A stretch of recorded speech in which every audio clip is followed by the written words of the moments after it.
Hello and welcome to Gaming the Podcast. In this episode, we're talking about who we are when we play video games. Are we playing as a version of ourselves? Are we playing as we understand the character on screen to exist in their world? Or are we playing as some combination of both of those things, or as something else entirely? My name is John Robertson and I'll be joined shortly by Stace Harmon. Together we are Indie by Design. We are video game consultants and authors of books that celebrate game design, culture and history. To get us started, here's a clip of the ending of The Last of Us 1. I'm still waiting for my turn. Ellie. Her name was Riley, and she was the first to die. And then it was Tess. And then Sam. None of that is on you. Oh, you don't understand. I struggled for a long time with surviving. And you... No matter what, you keep finding something to fight for. Now, I know that's not what you want to hear right now. Swear to me. Swear to me that everything that you said about the Fireflies is true. I swear.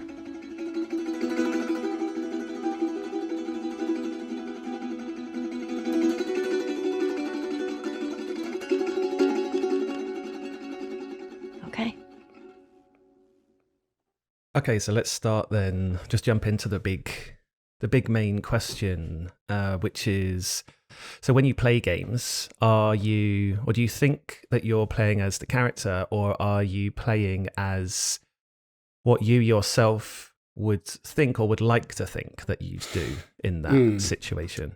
Well, so I think I play a bunch of different roles, quite defined roles in different types of games. I would say in answer to that question that I think probably the last thing that I'm looking to do is to play as myself. So I think if I'm playing as myself, if I'm making decisions as me, as Stace Harmon, then I think the game is either not set up to kind of for me to fulfill any sort of role whatsoever, which is quite difficult even in abstract games, or it just hasn't succeeded in giving me a role that I feel that I can inhabit. So I think probably, and I'm sure there's going to be exceptions to this, but I feel that my gut feeling is that if I'm playing as myself, the game has failed to do what I want the game to do, which is kind of transport me somewhere and give me a role to step into and give me something else to do. So yeah, I would say rarely am I making those decisions as myself. Some of me will creep in there, like if, moral decisions on certain things, perhaps. But again, really, I'm looking to inhabit a role. And hopefully if there are things like moral decisions to make,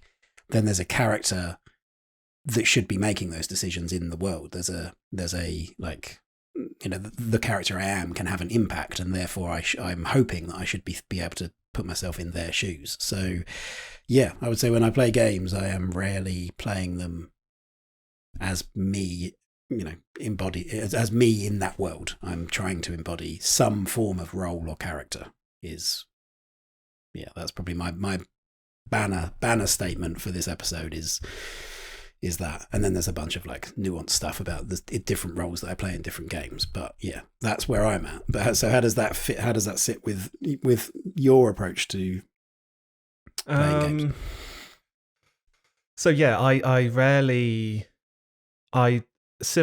would rarely play games as though I am embodying myself in the game. Like this applies to games with choices. So there are games where I definitely do that, like Valheim, for example. I'm just me, but there's no character in that. So there's no characterization or narrative or actions that are applied to the character from anything other than me. So you kind of have to. But so yeah, I tend not to make decisions as me. And when I was thinking about this, I was thinking that it's kind of similar to like if you're going to play someone in a different world from you, then why would you just play as yourself? Like it's the same as like if I go traveling somewhere, I don't just like do what I would do at home. Like it would you take the chance to not be someone else, but like open yourself up to things that you just wouldn't normally do, or things that you wouldn't normally gravitate towards. But then by the same token, I don't think try to be the character either. So I don't go into games where there are pre-written characters or pre-written characters within which you can make decisions for. So like Mass Effect, Witcher, Cyberpunk, whatever. I don't go into those games thinking this is the character I'm going to play. This is their personality. This is exactly who they are. I mean, obviously, sometimes you need to make choices on those before you start playing, which I don't like, actually. I think I've probably decided I don't necessarily like that. And I think what I don't like about that is that it kind of shuts down what is potentially good about a video game character as it stands as a different medium to books and movies. Like in books and movies, you're observing a pre-written character and they're going through a very specific set of choices and they're doing a very specific set of things that you can't influence. And I think if you try to go into, say, Mass Effect and you're like, I'm going to be the good one, I'm going to be a bad one, I'm going to take one of this and then one of that every time, whatever, or like I'm going to base it on this specific part of the history of this character and going to use that to determine all the actions. I think that in a way shuts down what's good about video, or what can be good about these sorts of games, which is that by opening yourself up to kind of not being so rigid in how you answer difficult decisions in games, you see like a more holistic, bigger picture of who that character is. And you see the character as more than just a sum of their actions. You see them as the potential of everything that character could possibly be. So then that makes a game markedly different to a book or a movie, because you're seeing the entire complex potential of that character, rather than just my Geralt is always like this, or my Commander Shepard is always like this, or my whoever is always like this. And it's that doesn't leave room for you to appreciate and empathize and feel compassion for everything that person could possibly be as written. Because I would argue that these characters are still the same kind of characters, depending on, it doesn't, like, they're still the same internal person. Like, no matter what decisions you make, all the decisions are is just a result of that personality. Like both options, or all three options, or however many options you've got, still work for that character, for that personality.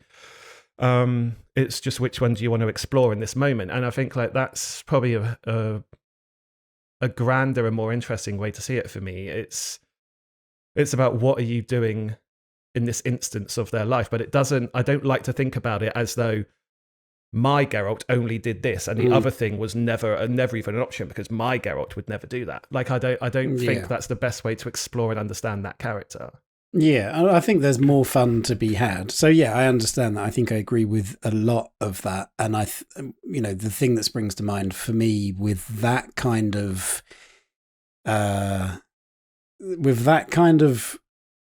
thinking and that kind of setup and approach to your character is somebody like Fane in Divinity Original Sin 2. That was some of the most fun I've had playing a character where it felt a bit, and this is going to sound a bit like grandiose, or a bit like, like those authors that say that the characters write themselves and whatever, but it was approaching that. It was I wonder what Fane's going to do today, and what would he do in this situation? And there was a constant kind of checking in with not who I thought that character is and what his past, but I've taken all of that, I've compressed it into this one character. I haven't thought about concrete elements of his personality, but in this situation, what do I think he would do? Well, I would think Fane would do X. I would think he's fed up with this person talking and he's just going to walk away, or he's going to, worse than that, he's going to, touch that thing he's been told not to touch or whatever. And it was in that way, unsurprisingly, with something like Divinity. that is the same way I approach something like D&D, because it's like, well, just what's the most interesting thing here? What's the most interesting story? What's the not what's the optimal path, not what is going to get me the treasure in the treasure chest, but what's the most like interesting? And I guess it needs to be, I need to believe it. I need to believe that he's doing a thing, or that I'm acting in a way that he would act, not just, well, the funniest thing to do here is just to go against what everybody else is trying to do, or to be deliberately controversial. So there needs to be some element of believability in what I'm doing, but it is still a moment to moment checking in with what is he going to do here, and those are the more interesting roles. But I want some of that, like I want an idea of who that person is. So yeah, like Geralt you mentioned, I want an idea of who that person is so that I can use that to inform one way or another, like the decisions that are being made, and not just a blank cipher. I think where it's not as interesting to me when I've got that. Yeah, I think that's difficult as well. Like being able to answer the question, like what would Fane do, what would Geralt do, what would a D&D character do, is difficult because, it's difficult depending on what your goal is at the end. So like what your goal is in embodying that character. Because if the goal is to have this person feel like a real person that would exist in real life, then say, to use D&D as an example, to say like if you go through and you're someone who like puts out, you've got like a big backstory and you've done your traits and your strengths and your weaknesses and your flaws and your whatever, and then say, okay, here's a certain situation, there's something to steal on the table, let's go to my strengths and weaknesses. Oh, they're a thief, so they're going to steal it. But that's if your goal is to have a real character, well then that doesn't feel real if you steal it every time, because people in real life are inconsistent. They'll do things that surprise you. They'll undermine something that they said an hour ago or 2 weeks ago, a year ago. So I think by having strict regulation on, like, this is who my character is at the start, and then constantly referring to that, then your character just becomes a cliche. Like, they become very quickly a stereotype of those strengths and weaknesses. They don't feel like a real character because real people are not predictable like that. Yeah.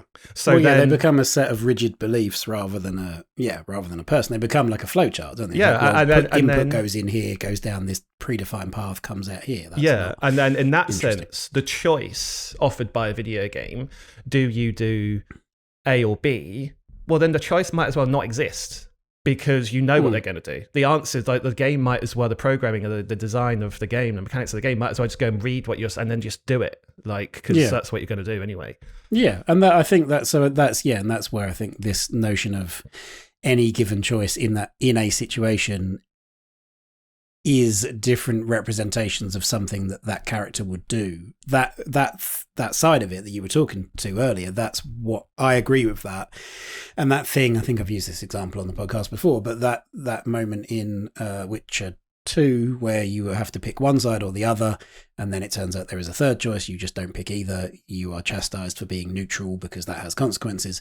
All three of those options in that situation are things that would make sense for me playing as Geralt. It would, so yeah, all three of these fit. None of these are ludicrous. There isn't a, like, oh, actually, betray everybody and go and kill every innocent person in the village. Like, that's not a unless Geralt's having a really bad day. I mean, even that I can probably make a case for in like a Michael Douglas falling down kind of way. Like, he's just snapped. He's had enough of monster hunting. He's going to go and kill everybody. But in that instance, I wouldn't.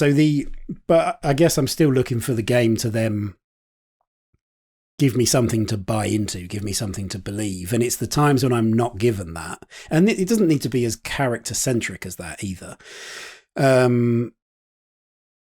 But in places where I don't really feel like, I guess, I mean, it would be my interpretation of not particularly strong storytelling or writing if I feel like, well, there is no choice, this is ridiculous.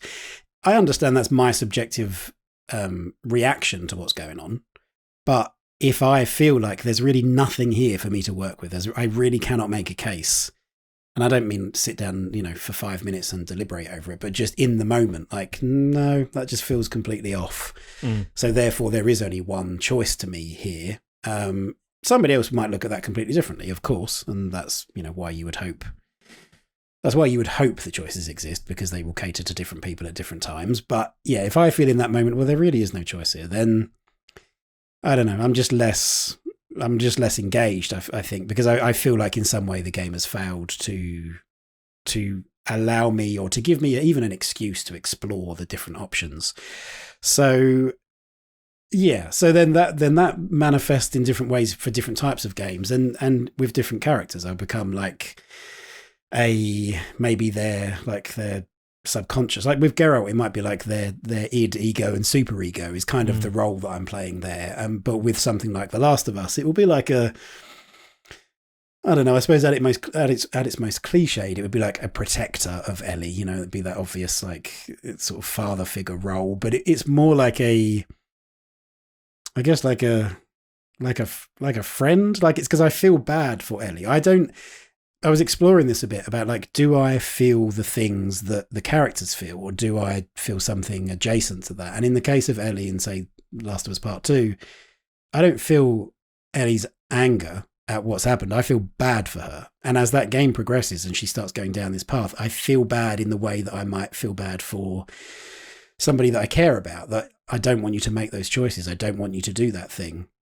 And it's made more powerful here. Hopefully, you hope it's made more powerful because you are complicit in doing that, because the story doesn't progress. There is no, I'm just going to leave her here. I'm not going to beat this woman to death to get the information that I need as Ellie. I'm just going to leave it there on that screen and Ellie will walk away. Well, she never will. So you're complicit in that. And that can be done really in a really heavy-handed way that just is like, you can disassociate. You can kind of end up not caring, either because you're doing it because you just don't believe what's happening. You can do it if it's done really well. I think you can end up disassociating from an emotional like protecting yourself kind of way. It's like, well, I have to disengage from this. I have to, in order for me to not care about what's going on here, I have to just disengage from it, because I can't do both. So, and of course, as I've mentioned before, that The Last of Us is a franchise that is very important to me, and so that has a bigger impact than, I can play Uncharted and really feel nothing for any of the characters. It's not that it's that type of game that I can always buy into. It's that specific franchise.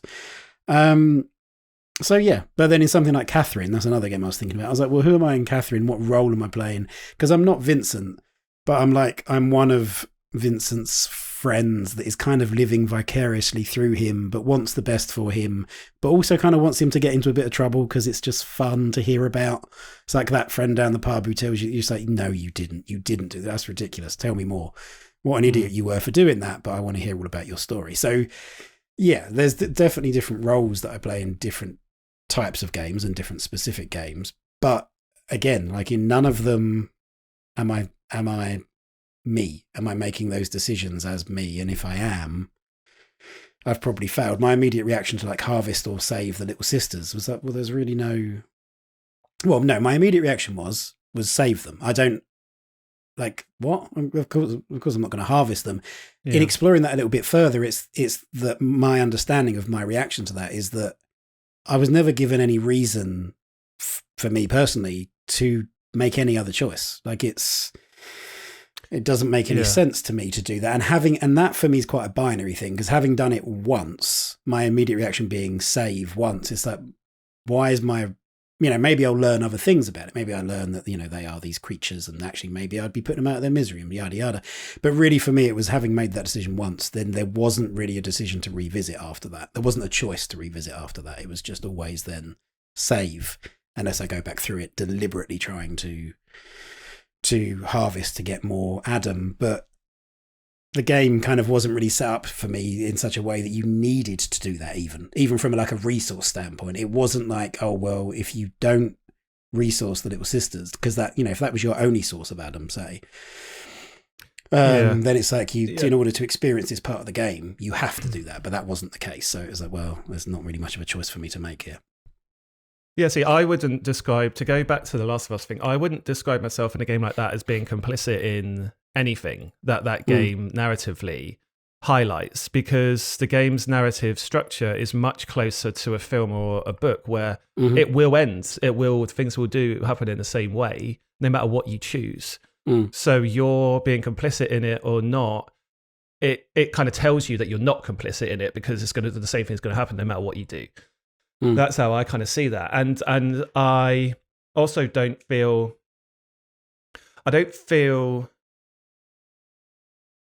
empathy for the characters, really, because, and let me clarify that, because I feel compassion for them, but not empathy. But I'm someone who believes that the world should be focused more on having compassion for people, and there should be less focus on trying to empathize with them, because I tend to also believe that we're prisoners of our own experience. So unless you have experienced what they're experiencing, I think empathy is probably impossible. And I think what people mean by empathy is, to put it sort of colloquially, they'll be like putting yourself in their shoes. Well, that's not empathy. That's putting you in their position. Empathy is having their mind and their thoughts and understanding what they would do and why they've done it, not what you would do in their shoes. That's not empathy. So therefore, you should have more compassion, that even though you can't empathize for them, with them, that doesn't matter. Like, you should be able to feel compassion for them and understand that their situation is difficult. You can try as hard as you want to understand it, but at the end of the day, you can't in the way that they do. But that doesn't matter. You should have compassion for them anyway. So it doesn't matter to me. The game's no weaker if I can't empathize with them, because how could I possibly empathize with someone who's going through a zombie apocalypse or whatever? Like, I can't. I can have compassion for it, but I can't empathize with them. I understand that. That makes a lot of sense. I think so the connection of the human experience, be it, depending on which way you want to look at that or try to access that, whether you're empathizing truly, or whether you're meaning, oh, if that happened to me, I'd really feel bad, or whether you're meaning I feel bad for you as the character. Yeah, it's the human connection is what you're after, or what you're seeking in that specific instance, which is, I suppose, why if you don't, and this is why I get that, for a lot of people, if you don't have that, in the same way as me with Uncharted, I understand that Uncharted is a well-made example of what it is, but I'm not particularly interested in it. It's not a franchise that I've ever really responded to, and I'm picking Uncharted, obviously, because it's, Naughty Dog's other big thing. Whereas, The Last of Us, I have, but that is, again, a very subjective thing, because it is tapping into something, even in the most obvious way. I started playing, I played The Last of Us when I was early 30s, 2013 it came out. 2 years later, I had my first child. A couple of years after that, I had my second child, whose name is Ellie. And that wasn't, it sounds very, my wife rolls her eyes at that, because it's like, yes, we've got a child named after a video game character. It isn't that. I quite like that name, and I have this positive association with it because of X, because of The Last of Us, not like, oh, I'm literally like trying to make her this video game character. That would be ridiculous on my part. So, yeah, there's a lot of stuff there anyway that I'm like predetermined, or not predetermined, but I am open to the notion of connecting with this character or these characters in a way that I'm not in other games. So yeah, and for me, the complicit thing comes from the I feel bad for you. I don't, there's a fight at the end of The Last of Us, and it works for me because I can also relate to, or have compassion for, or empathize with Abby as well, which was a bone of contention in that game. Lots of people hated Abby. But I think what some people hated about that was that you were being put in the shoes of this person who had done this terrible thing, and you thought that you had strong opinions about her and you didn't want to be that person. There was obviously other game design reasons why people didn't like it. But anyway, and that for me just made the game work even more. However, we're not here to talk purely about The Last of Us. But that's one of the many sort of roles that I take where I feel something for a character. I feel bad about their situation.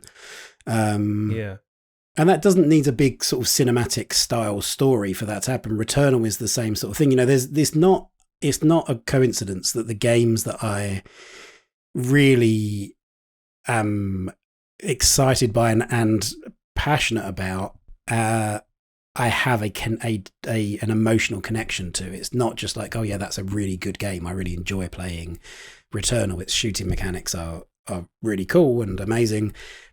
I have some, like, you know, when I'm sat there at night, we talked about this, you know, joked about this like philosophizing kind of mindset in sitting down and playing a game late at night with the lights off. But I'm responding in some way to that. I'm thinking about that person. I'm feeling bad for them, or yeah, like feeling something about their situation, which isn't about me and how would I feel in that situation, or about, oh, that really sucks for that to happen. It's like it takes me somewhere else and puts me in, I suppose I liken it probably in the moment right now to doing something like watching horror films or watching any sort of film that part of the reason that you're watching it is because of the way you want it to make you feel. You're not watching it necessarily as a intellectual pursuit. You're watching it as an emotional pursuit. You're watching it because you want to feel nervous or excited or whatever. And that's kind of, part of what I'm looking for. And then I sort of fall into this, I feel quite organically kind of fall into a role, and not one that I've predefined, that I'm going into it thinking, oh, this is how I'm going to feel about this character, but one in which I react to what's going on and I kind of explore it as it's happening. Yeah. I mean, I tend to, I think the best characters and the characters that I've felt closest to in games tend to be the ones that are just written for you. You don't tend to make choices for them, or if you do, they're very minor. And I'm thinking like Shadow of the Colossus and Final Fantasy VII and Chrono Trigger and Bioshock and stuff like that. And what's interesting about those isn't necessarily like I will be this person and feel like them and or have impart my thought upon them and that's who they are. It's like considering just the realities of their decisions and what they've gone through and feeling that compassion for them, being like, oh yeah, like this is, the interesting thing about there is talking with other people, thinking by yourself about why they did those things. And that must have been hard, or that must have been whatever emotion. They must have been angry there or fearful, and then interesting to think like, oh, why did they do that? Almost like a psychological approach rather than of like understanding them as a person rather than understanding that person as me. But then, I mean, to take it somewhere else, I think the decisions in I can think, so Supermassive's games or games in which are kind of like choose your own path sort of games, whatever they're called now, like narrative adventures. I don't know what they're called now. So this is the They're Until really Dawns interesting. and the Dark Until Pictures Dawn, anthology and the upcoming Quarry. These games, and like David Cage's games are similar as well to those. So they're interesting in that I'm not playing as myself in those. I'm not saying, oh, I would run and hide this way, or I would not hide at all. I just try to run away or whatever. But I'm also not necessarily playing as the character either, which is consistent with what I said before. I'm not thinking, oh, this person would do this in this situation based on the 20 minutes I've known them. I think and the stereotypical way that they've been presented, probably because they're there to fulfill an archetype in it, most likely in that kind of role. Although in a roundabout way, I think I probably am playing their stereotype, but not through the character-centric perspective, through like a director of a film perspective. So you're kind of making choices as though like like those games are kind of like filmic. They're mimicking sort of like genre horror films. So I'm kind of making decisions in there based on like kind of like what the best film would be. So, and because I like those kind of films, often that is to play hard into the stereotypical what would happen in instance, or like what would be the best version of this stereotype that I could come up with. So it's kind of like a third perspective. You're playing like the role of like puppet master of not just that character, but of the entire scene or of the entire like movie. Curator, rather, or as you said already, a director. Yeah. So because sometimes does that mean in that, like making a decision on purpose. That means like succeeding at a skill test because that builds up the tension. Then you've leapt that barrier and you jumped over that obstacle and you ducked under that. Do you go so far as to then fail on purpose? Yeah, definitely. Towards the end of that. Yeah, so like when they just need to get to the door and then, oh no, they failed. Yeah, fail on purpose or semi-fail on purpose. Like succeed, but in the like with only close. Just getting the success. Like so there'll be like and it'll often be based on like what's preceded it. So it'll be so there'll be a situation where I've done 5 or 6 challenges in a row, nailed them, got it first time, destroyed the quick time event in as perfectly as possible. And then that starts to feel a bit like, well, this isn't right, because now the killer or whatever the threat is just seems a bit pathetic, and it's like there's no drama here, there's no tension. So you want to fail in order so that like your charges, the good guys, the people trying to survive or whatever the situation is, are actually put under some stress or some tension, and it feels like the threat is real. Now you could say that that's a failure of the game design, that even if you succeed all the time, that should be happening anyway. But then as a game, it's hard for a developer to say, well, constant success equals failure, because that's what. So in a way, you need to kind of stop trying to play the game as best as your ability allows you to play to do. You need to kind of take a step back from that and say, I'm not trying to dominate this game with my ability. I'm just trying to make the best, not even the best narrative, but just like the best moments. Like for each individual scene, and then also contextualizing that with the whole story. So I think that's a different that's a different way to play other games in which you have choices. And I think to make. Yeah, and I can see doing that, and I can definitely see, and this is where I think the having some form of character pre-written or at least presented to you in a certain way works best, because I would play off of that. So I can see in that situation doing something like that character that's been shown as being, the jock or the super capable, super smart, smart necessarily, but confident, very athletic, whatever. He is the one, he or she, but he is the one most typically who I would then take the opportunity to have when under pressure, just completely fluffs it and trips over his own shoelaces, versus the other one, probably either the goofy guy or the clumsy girl, it'd be that kind of typical setup. I would have them then excel in every test they do, because it's like, oh, when under pressure, that's when they step up. And it's fitting that role. As you were talking then, I was thinking I'd like to see that. We've talked about this before in sports games, where it's like, here's the scenario, you've got 3 minutes left, you're 1-0 down, whatever it is in a football game, whatever it might be. I'd like to see that in a game like that. Like Supermassive do that thing where it's like you are in storytelling mode or whatever.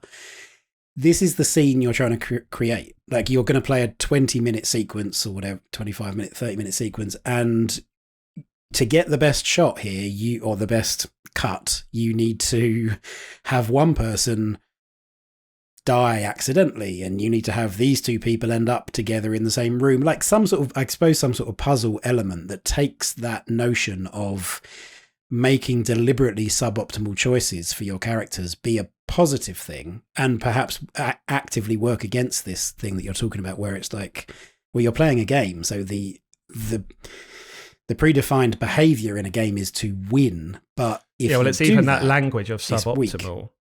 Suboptimal. For what? And and then like the good, and when we talk about good and bad endings, it's like, well, what does that mean? We understand what that means collectively, but it's set up in such a way that means, well, it wasn't the happy ending, things didn't work out, wonderfully. But it's like, well, but given the context in a certain situation, like Legacy of Kain that we talked about last week, but it's nonsensical to me that Kain would choose the good happy ending where everything's wonderful and he sacrifices himself, because he's just spent the game being pretty much an out-and-out villain and just wanting revenge. Well, and also he lives in a world that likely doesn't, even though it's hard to ever think about it in any other way, but he lives in a world that likely doesn't have our moral code and ethical code, so he wouldn't have been brought up like that. Yeah. And this is hard when people come to... Yeah, this is like... if you ever read about like foreign, like international, like geopolitics, like this is all. I think it was Henry Kissinger that said, like, it's hard to talk to other nations. I think he was referring to China at the time. It's hard to talk to other nations, or it's easy for nations to confuse each other's messaging because they're hearing something from a completely different culture and a completely different way of thinking, a completely different origin language, which determines so much about how we think about ourselves and the world. So it's so easy when you hear someone else that have been brought up in a completely different way to you, and then you interpret it as you've been brought up, but that's not what they mean. So why would in the Legacy of Kain, in the Soul Reaver example, why would Raziel think? Why would you presume that he would think in the way that you're thinking about it when his world? How would he possibly have a worldview that you share when your worlds are so different? Yeah. And there was a Harlan Ellison short story, and I think it's something about, I think Big Sam was my friend, I think is called, or is my friend, which deals with exactly that. They're going, right, it's a science fiction thing, touring all these different planets. It's a circus troupe, effectively, I think, or a performance troupe. And they go to a planet, and part of that planet's welcoming custom, and they're like really amazed with this performance troupe, is that they have a sacrifice. And that offends the sensibilities of some of the people in that troupe.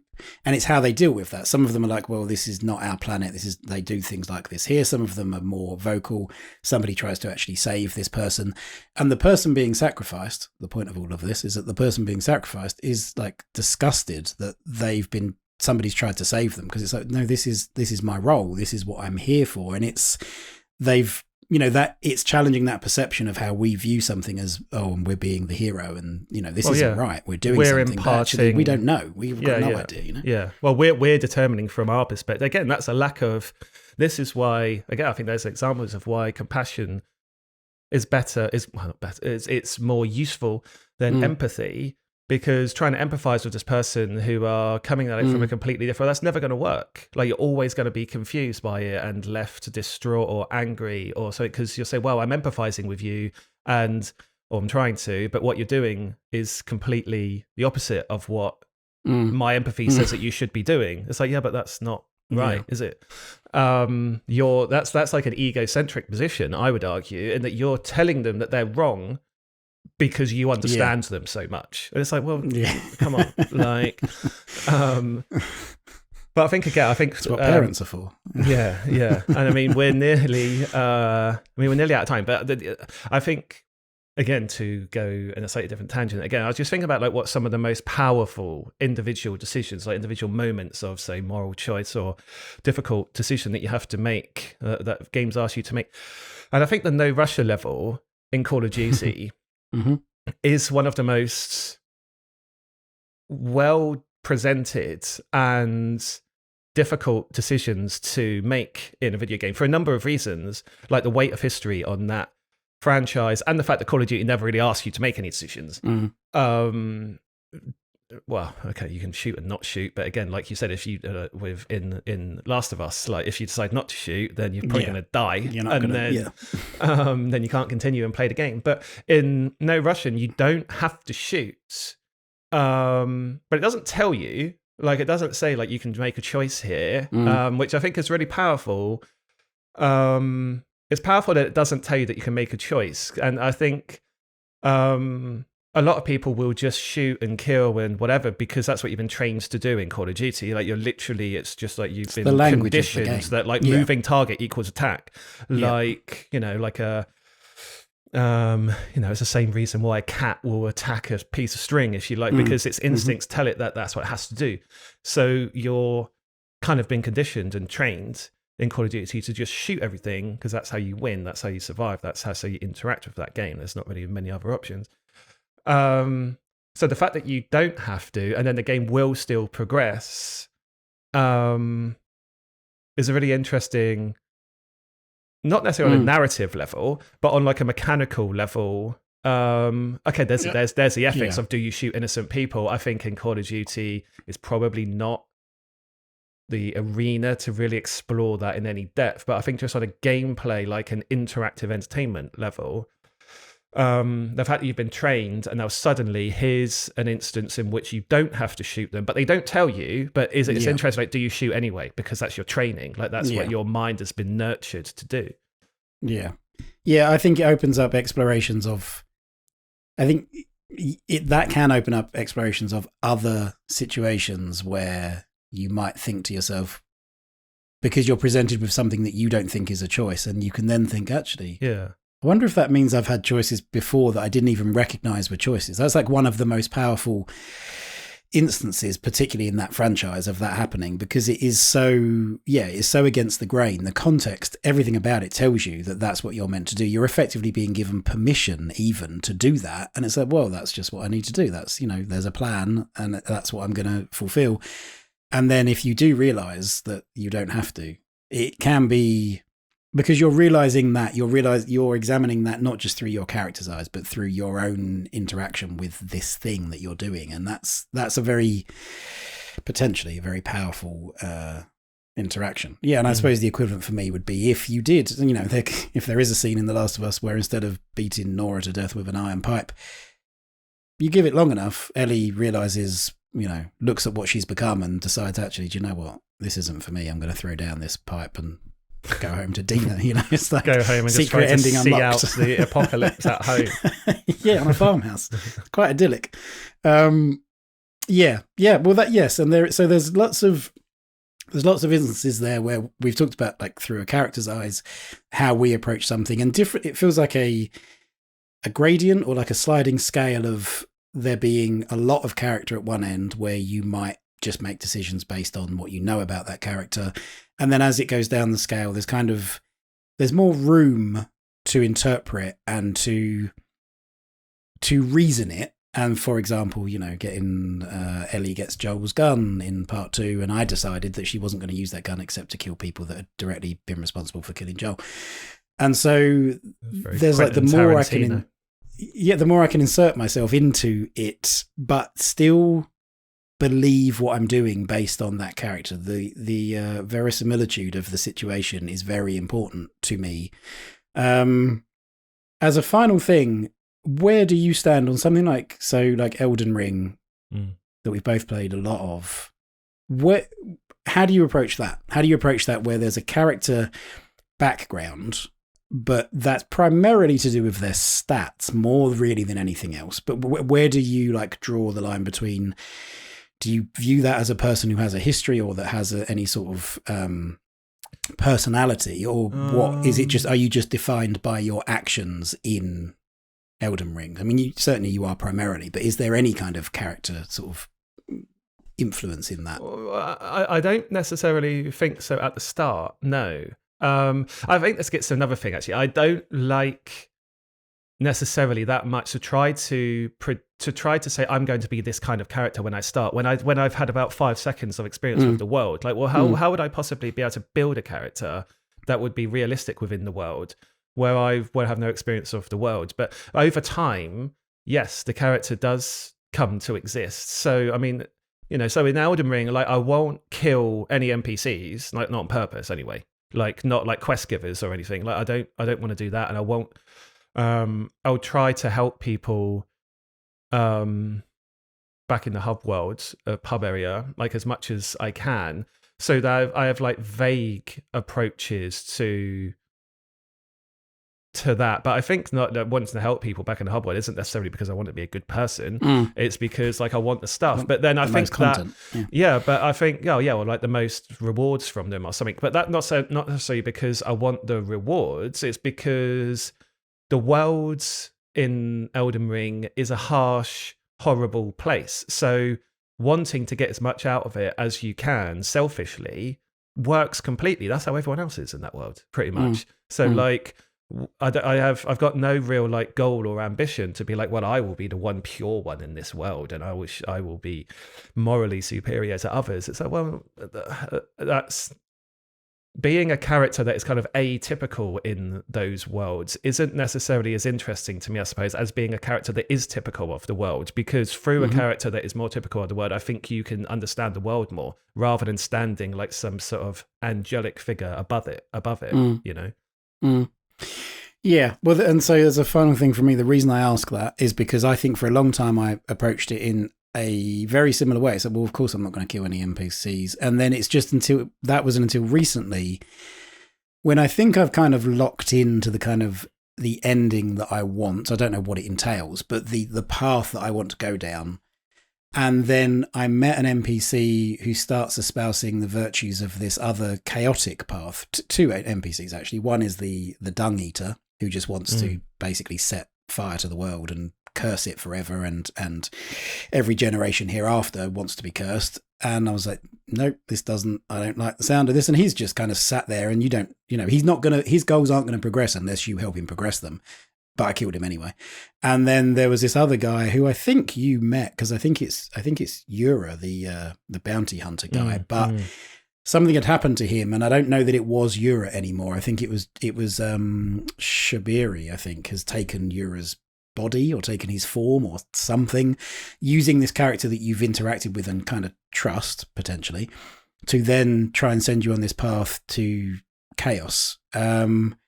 And he was saying that you don't need to use your maiden in order to help burn the Erd tree. You can do that yourself, but doing that puts you on this path. And he was just like, yeah, let chaos reign. I didn't like that because it like went against my own maiden's desire to fulfill her role as this thing in this like ritual. So I was like, well, that's your choice. So I then killed him. And those are two instances where I've taken kind of a character approach. I haven't looked it up and gone, oh, if I kill this guy, I'll get a really cool, weapon. Or if I don't, then I'll get something out the end of it. And I was sort of surprised by that because I didn't expect to play Elden Ring like that. And it's only 2 examples in what is closing in on nearly 200 hours of play. But it was interesting to me that I played with no real information about my character from the beginning. I had kind of formed an idea of who my character was through just interacting with the world. And so that was sort of felt like a new form of character development for me in this kind of game. So yeah, and yeah, as I say, nearly 200 hours now, which when I finally beat Melania, which people that have fought her will know what that means. So yeah, so that's me on. So I'm never myself if I can help it, basically. When it comes to video games, I should make clear.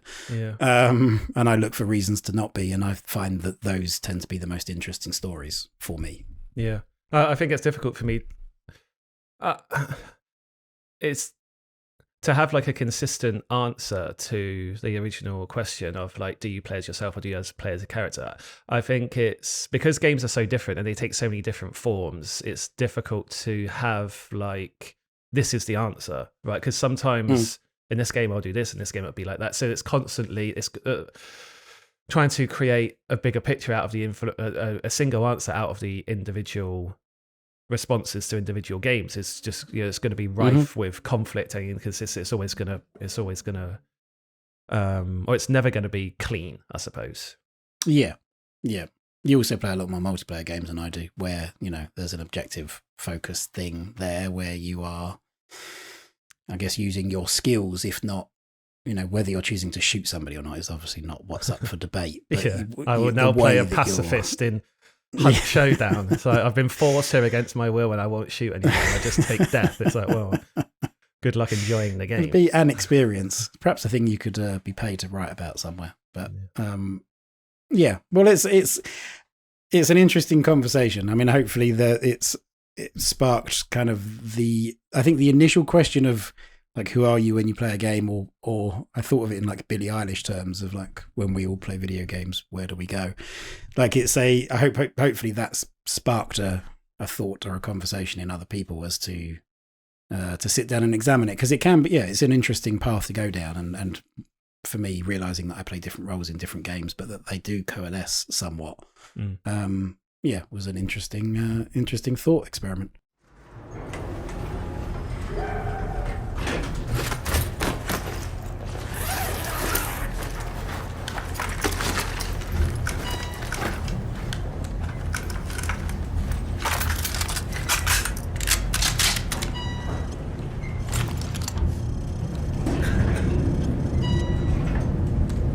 Z nami Bóg. Remember, no Russian. Thanks for listening. Now, please do remember to subscribe if you haven't already. We are available via Apple Podcasts, Spotify, Google, and literally anywhere else you might think to get podcasts. And if you've got time, if you could leave us a 5-star review, that would be absolutely fantastic. A reminder that a video version of Gaming the Podcast is available via YouTube. Just visit the Indie by Design YouTube channel to check that out. And if you'd like to stay up to date with future podcasts, books, any special offers we're running on the books, then please do visit indiebydesign.net and follow us on Twitter. We are at Indie by Design. Thanks for listening, and we'll see you again next time.